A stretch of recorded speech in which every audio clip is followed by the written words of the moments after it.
a critical tool to assess a passenger's risk before he or she boards a flight to the United States. It allows us to better identify passengers to whom we should pay more attention.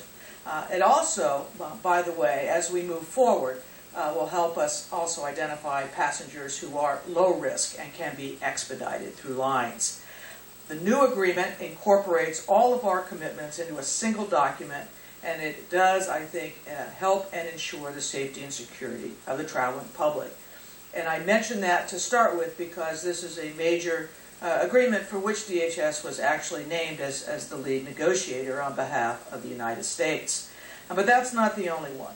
Moving on to cargo, we are working hand in hand with our international partners bilaterally and through multinational organizations like the World Customs Organization, the International Civil Aviation Organization, and the International Maritime Organization to secure agreements to improve security while promoting the movement of cargo around the world.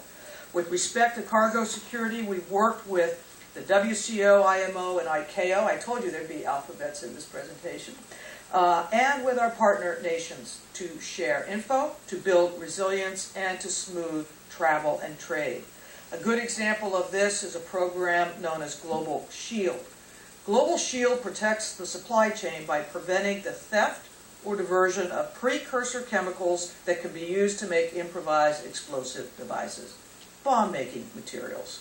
And as of December of 2011, we've accounted for the seizures of over 45 metric tons and 19 arrests related to the illicit diversion of these chemicals.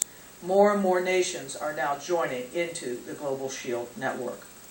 With respect to passenger security, I already mentioned PNR, but we are also moving to pre-clear more passengers through the world. And this is done through CBP. Now, what does this mean? Well, CBP is Customs and Border Protection, as you know. And what pre-clearance is that somebody can actually go through the customs process, the international border travel process abroad, so that when they finally get to the United States, they can expedite through the lines. It allows us to screen passengers internationally, and it's identical to what they would go to here, except it's abroad. It's pre-clearance. Last year, we processed 15 million travelers through 15 pre-clearance locations. And last December, I announced a new immigration advisory program in Abu Dhabi that is specifically designed to lead to pre-clearance agreement out of the airport there. This would be the first such agreement in the Middle East. We also have announced a new IAP in Qatar, and negotiations are underway in other countries as well.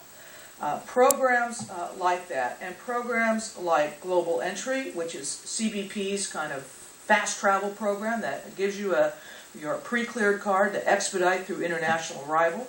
A new pilot that we have just started called PreCheck, which is the domestic part of Global Entry, so that working off of the same platform, we can clear passengers through domestically.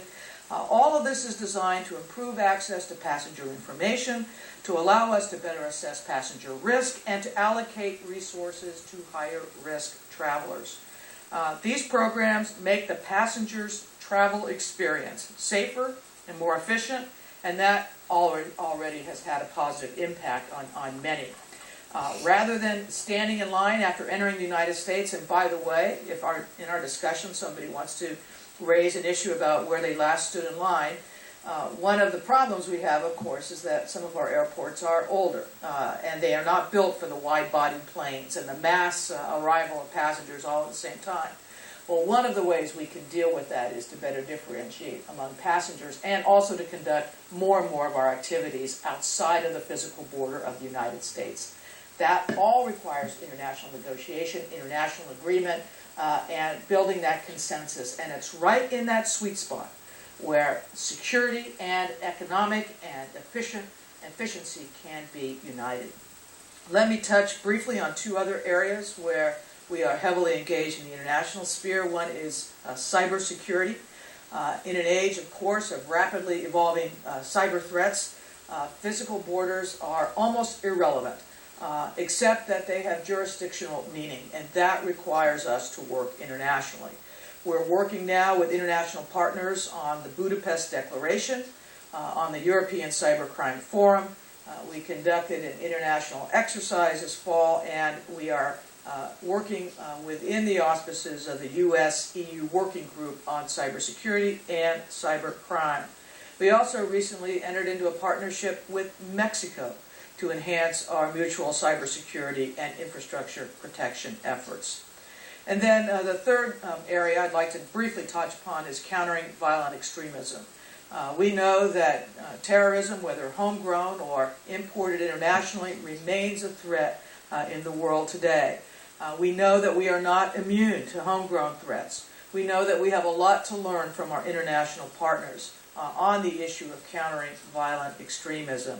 So we have been engaged internationally with a number of countries, exchanging best practices and really trying to explore what is meant by violent extremism in terms of what kinds of indicators, tactics, and techniques we need to be watchful for so that we can in turn share information with the state and local law enforcement partners we have who are within the United States the first line of prevention. So what does all of this mean in concrete terms? It means, obviously, that homeland security requires working internationally as well as within our borders. It means that there is a new avenue of negotiation and diplomacy occurring outside traditional State Department avenues, although we work very closely with the State Department and coordinate our activities with them.